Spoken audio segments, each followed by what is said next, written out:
Baby Driver is undoubtedly one of the most exciting and thrilling movies that have been released in recent years, and we doubt anyone would disagree. So what is it you do? I'm a driver. With its action scenes and insane car chases, the Edgar Wright written and directed movie swept the globe. According to data gathered from YouTube viewing statistics, the car chase in Baby Driver is the most popular one. Oh, like a chauffeur. The scene's major chunk is a nail-biting car chase where Baby uses his insane skills to get them out of a pursuit. The clip has been viewed about 176 million times.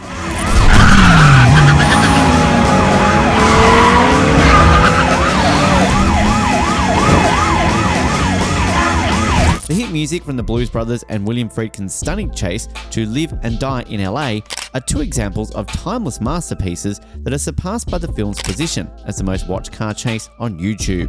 Surprisingly, none do make it into the top 10. Baby is a music-loving orphan who doubles as Doc's go-to getaway driver thanks to his extraordinary aptitude. Baby makes sure Doc's violent, bank-robbing cronies, including Buddy, Bats, and Darling, get in and get out of Dodge before it's too late by selecting the ideal soundtrack for each and every job. Bell bottoms. Bell bottoms.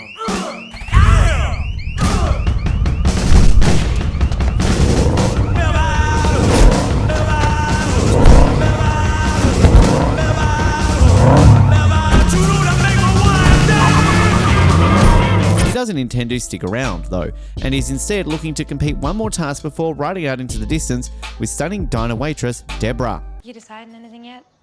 You are so beautiful. Not as easy as it seems. The opening sequence of the movie was particularly exciting and challenging to execute. Baby is sitting behind the wheel of a red Subaru WRX that has been modified, waiting and watching while three bank thieves carry out a straightforward heist.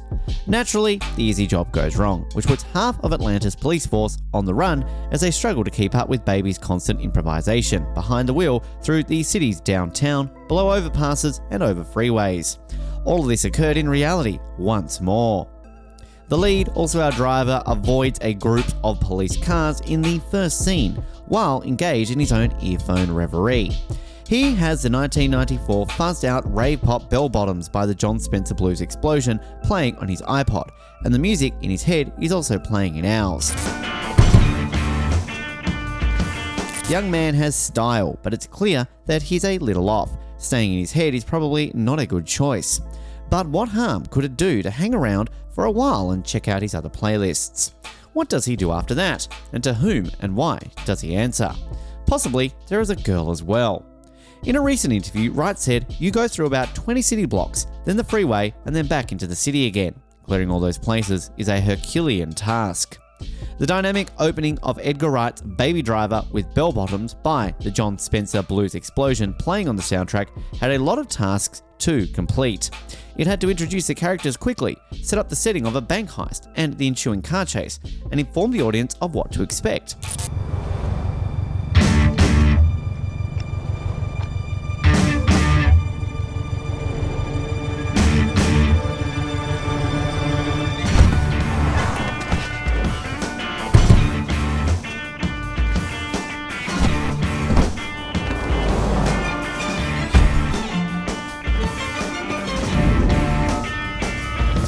Perfect sync between sound and picture in support of a musical action film.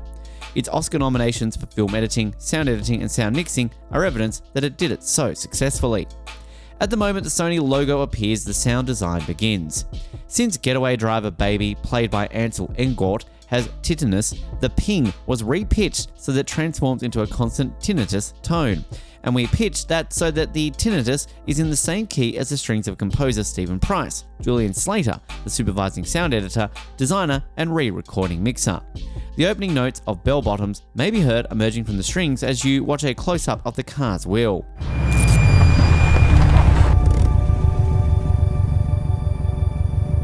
Character introductions were handled by editors Paul Mackless and Jonathan Amos in the interim. When the robbers approach the bank, Baby seems quiet. Still, as soon as they enter, he suddenly comes to life and is overtaken by the music track. according to Mackless, who adds that just as quickly he snaps back into professional mode as the meticulously staged chase gets underway. Coordination was vital.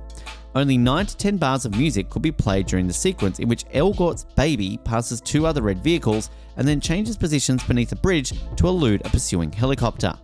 Mackless explains, "We had to make sure we were out of the tunnel by the time the music reached that point. You couldn't merely make a shot longer or shorter because the music was fixed."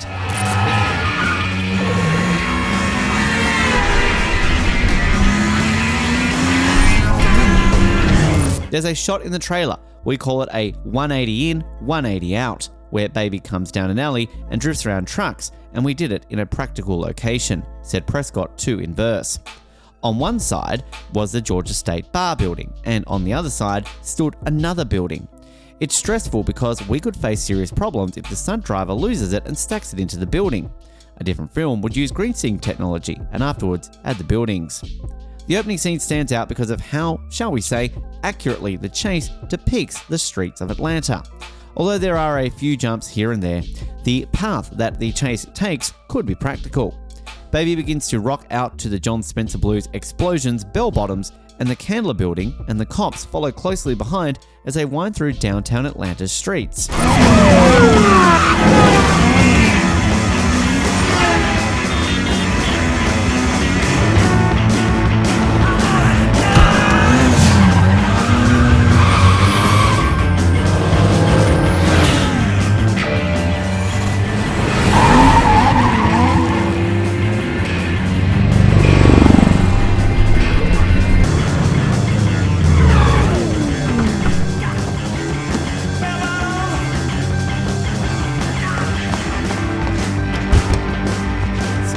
To get Baby and his bank robbing team onto the highway, there are a few lengthier leaps in the distance, but there isn't much backtracking or utilization of locales that aren't relevant to the actual chase. Well, that's all for now. If you liked our recap, do like and subscribe for more.